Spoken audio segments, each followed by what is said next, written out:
Got the 50 cal air gun from Utah Air Guns. We got a couple gobbles, so real misty morning, foggy, but we'll see if these birds want to work, hopefully. The ground is so soft, my strutter decoy keeps falling down.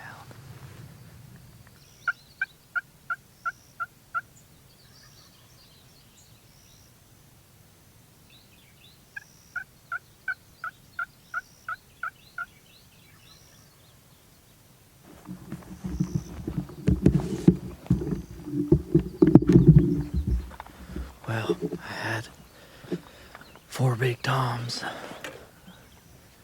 come about 100 yards from me, and I can shoot 100 yards with the air gun, but I didn't have a shot. I would have to shoot through the tree, and I was not stable. They wanted nothing to do with this strutter decoy. Too late in the season, but I know which way they went. Gave them a little bit of time. So I'm gonna circle around where I think they're going to the area, try to strike them up again. I'm gonna go no decoy, I think. No hen decoy or anything. Just straight.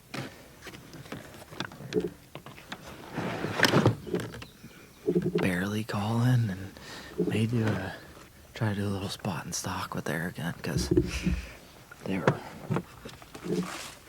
really spooky.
Well, that worked out fantastic. Could have shot that Jake too, but got one tag left. Want to save it for a long beard, if possible. We just spot and stalked. Oh man, just gave him a little purr, Came right through here. I literally stalked through the loudest stuff ever. If it wasn't wet, there's no way I would have made that happen. There's another turkey over there. They were gobbling everywhere, but big old long beard. Heck yeah. That's awesome. Finally, got it done. Man, what a morning. Right now I'm going down, just walked back down the path that I walked, but basically what I was doing was chasing gobbles. So they were, I guess they weren't on any hens. I didn't see any hens, but there was a gobbler to my left walking parallel, and then there was 2 gobblers to my right walking parallel with me. And so I dumped the cart. I actually set up the hen decoy back there, started calling at them. They responded a couple times and then went silent. Picked up the decoy, sat for about 30 minutes, heard one gobble, and they didn't go very far. I think they're just so call shy right now and decoy shy. So I decided I was gonna go no pack, no decoys, just the gun and the GoPro, and sneak up on the gobbles. So I kept going after the gobbles. They kept going faster, but they never stopped gobbling. So it was like, I didn't think that they knew I was around. They were just on the move, gobbling their heads off. So walked down this whole trail that I'm driving right now. Probably chased them for a half a mile. I didn't chase them. I just was following where they were going, and came into that real thicket where you saw me start calling and shoot him. And it was super loud in there. Did a little call, he called back, and then I kind of scratched around moving and tried to make it sound like a hen was in there scratching around, and sure enough, he came straight on the tree line, down the tree line. He was in a big field, came straight down that tree line within like 5-10 seconds. Gave me like a 10-yard shot with the old 50 cal, and it dusted him. He went like 2 yards and just started flapping around. So I'll show y'all what the damage did on this 50 cal, but I'm shooting, it's all I could find last night, but they are monster 50 cal bullets. So you can see how big that is. So basically just had to hit the turkey, and just the force from that 50 cal is gonna put him down. But bow, shotgun, it was a 10-yard shot, nothing crazy. So still getting there. Sorry for the lens being foggy. It's like straight up solid mist this morning. So he is out in this big field, way down here by this blind. I actually set him down by the blind with the gun, but I was walking through this thick stuff right here. He is down here past the blind. Came past the blind right in front of me, couldn't see me in this thick stuff. I'm surprised he didn't spook though, just because of how loud it is in there. So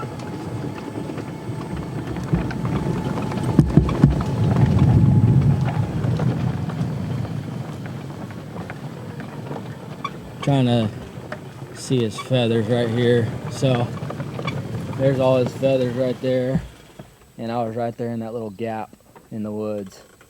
And he came from over here. Then that Jake followed him. I could have smoked the Jake, but I thought there was going to be another Tom. I would have smoked the other Tom, but unfortunately there was not another Tom. So let's check him out. There you go, guys. AIRGUN turkey. Beautiful Tom. Not big spurs at all, but he does have a really good beard. We'll measure that when we get back. Probably a 9-inch beard. So is it split? No, single beard. Nice big old Tom. Heck yeah, let's get a tag on him and we'll get him cleaned up, and we're gonna make my favorite turkey dish other than fried turkey nuggets, and it's actually out of the Meat Eater cookbook. So we're gonna start that today when I get home, and I'm telling you, it's one of the best. It doesn't even have to be turkey. It's just one of the best soups I've ever had. So y'all stay tuned for the end of the video. We'll be going through that. But turkey bird down.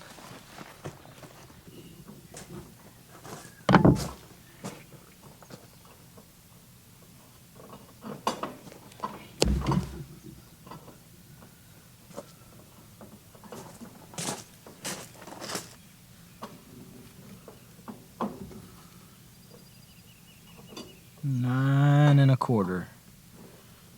Not bad.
All right, so I told you I was gonna go over one of our favorite turkey recipes for the legs and thighs. So I got the legs and thighs separated, salt and pepper, and this is the slow cooker turkey. I think it's called posole. Correct me if I'm wrong, but the ingredients you need. So you're gonna need 2 16-ounce jars of salsa verde, 2 4-ounce cans of chopped green chilies, but this is what we got, so we'll just use like a third or a quarter, 3/4 of this can. You're gonna need hominy. You're gonna need 15 ounces, 2 15-ounce cans of hominy, but we got the big gallon, so I just kind of separated that out. And then you're gonna need some chicken stock, onion, 5 cloves of garlic. That's pretty much it. So got the hot pot heating up over here. We're gonna brown these on both sides, and got a little bit of oil in the pan. We're gonna let these brown up, and then we're gonna add everything into this pot and let it cook for about 6 hours. Once it's done cooking, we'll pull all the meat off the bones, put the meat back into the soup, if you call it, and then it's time to eat. So we got a lot to do before it's ready to eat. I'll show you when we add in all the ingredients, and then we'll wait about 6 hours and then do a taste test. Alright, so we're going in with our sauteed onions and garlic. We're going to add in all of our wet ingredients. So we're going to do about 3/4 of a jar of this.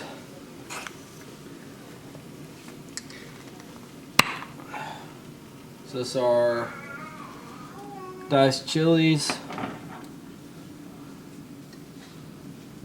About that much. We'll add more if we need to. Got our salsa verde. 2 of these.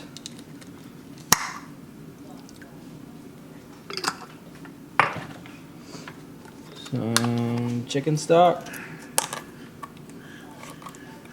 You can make this as soupy as you want it. I like it a little bit thick, but it's also going to cook down quite a bit too, because you're cooking it for 6 hours. So last thing is the hominy, just like that. Give this a stir, put the lid on, and I'll see you guys in 6 hours. All right, it has been about 5 hours and our meat started to fall apart. So I took all the meat out. As you can see, it's all separated right here. There's so many bones. These leg bones have like hundreds of these like long pin bones. So you wanna make sure you get around those. And then this meat it's falling apart, but I like to come in here and kind of chunk it up a little bit so you're not getting a huge piece in each bite. But we'll get this chopped up just a little bit, and then we're gonna let it simmer for another hour or so, so this meat will fall apart even more. I just don't like it being in huge chunks, so just like that. This meat by itself too is delicious. So I'm gonna take all this meat, dump it back in. Super tender, it's very hot, so you don't want to get splashed. We're gonna let this cook for another hour or so, just to let that meat really get infused with all the flavors. And we'll do a taste test. So we'll mix all that up, see what it looks like. That hominy, they're so good. I think it's corn. Y'all leave it in the comments what it is. I'm not really sure, but it's really good. I know it's used in a lot of Mexican dishes, so put that on a medium simmer. Let it cook down some more, then we'll do a taste test. The time has come. It's been simmering for another like 4 hours. It only gets better. It's really good frozen too. We make this huge pot of it. We can't eat all of it, so we freeze it and reheat it, and it is delicious. But I'm gonna take just a little bite. We actually already ate. Went out to eat, so this is just the meals for the next. It'll make a couple meals. Anyway, very simple recipe. If you got all day to cook, or you don't want to spend a lot of time, you can let it cook all day. Do it for itself. It can basically cook itself. 1 out of 10. Tender meat, delicious meat. This hominy has like, I don't know what kind of texture, like a consistency of a chickpea, but it doesn't have the taste of a chickpea. And it's delicious. I'm gonna give this dish a solid 9-1, because not a lot of people do a ton with turkey thighs and turkey legs. A lot of people throw them out, and this is a great way to utilize that meat. It's delicious meat. You just got to know how to prepare it. If you guys enjoyed this video and this recipe, if you want the recipe, you can go to Meat Eater. It's in their Meat Eater cookbook. It's pretty simple. Everything that I mentioned that was in it, that's all that's in it. So a little bit of salt and pepper. We all stay tuned for the next couple videos. Got some cool stuff coming. Got some air gun action coming too. So thank you all for watching. Hit that subscribe button, hit thumbs up, and remember, eat good.